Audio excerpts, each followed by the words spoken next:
नमस्ते प्यारे बच्चों, मैं महेश राठौड़। आज हम सीखने वाले हैं इस टाइप के क्वेश्चन को कैसे हल करें। देखो बच्चों, दिखने में तो ये और ये वैल्यू एक जैसी दिख रही होगी, इसमें से ये घटा के उत्तर क्या आ जाएगा, 0 आ जाएगा। आप ऐसा सोच रहे हैं तो बिल्कुल गलत सोच रहे हैं।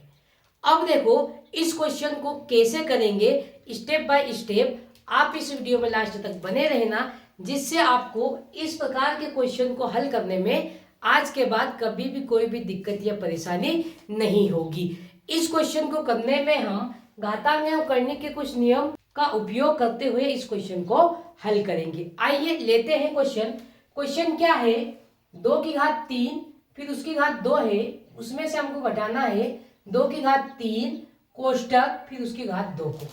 तो इसको कैसे करेंगे, यहाँ पर लिखेंगे हम हल, यहाँ लिख लेंगे हल, फिर लिखेंगे दिया है, दिया है क्या दिया है हमको, 2 की घात 3 और उसकी घात 2, माइनस करना है 2 की घात 3 कोष्टक उसकी घात 2।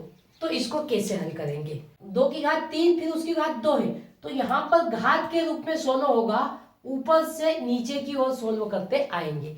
कैसे, यहाँ पर देखो, इसको हम लिखेंगे 2 की घात क्या है 3 और उसकी घात 2 है, तो मैं इस 3 की घात 2 करूंगा, तो 3 की घात 2 करूंगा तो क्या लिख दूंगा मैं यहाँ पर 3 गुणित 3। हमने 3 की घात 2 कर ली। अब देखो, उसमें से माइनस करना है 2 की घात 3 कोष्टक उसकी घात 2, तो इसको कैसे लिखेंगे, 2 की घात 3 गुणित 2। अब हमने इसको कैसे लिख दिया, देखो यहाँ पर कौन सा नियम लगा घातांक एवं करने का, यहाँ पर a की घात अगर 2 है तो हम a को 2 बार लिख के गुणा कर सकते हैं। यहाँ पर देखो 3 की घात 2 थी, तो यहाँ पर 3 गुणित 3 कर दिया, उसी प्रकार यहाँ a की घात 2 है, तो इसको क्या लिख देंगे हम a गुणित a। और यहाँ पर कौन सा नियम लगा है, अगर a की घात m कोष्टक फिर घात n हो तो घातों का क्या होता है, आपस में गुणा हो जाता है। ये बात आपको ध्यान रखना है। तो ये 2 नियम हमने यहाँ पर लगाए हैं। अब यहाँ पर देखो, इसको आगे सोल्व कर लेते हैं।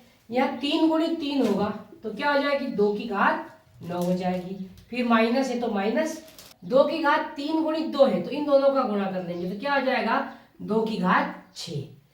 अब इसको आगे हल करेंगे, या 2 की घात 9 है तो हम 2 को 9 बार लिख के गुणा कर लेंगे, तो यहाँ पर देखो 2 की घात 9 क्या हो जाएगा, 2 गुणित 2 गुणित 2 गुणित 2 गुणित 2 गुणित 2 गुणित 2 गुणित 2 गुणित 2 हो गया 9 बार, 1 2 3 4 5 6 7 8 9।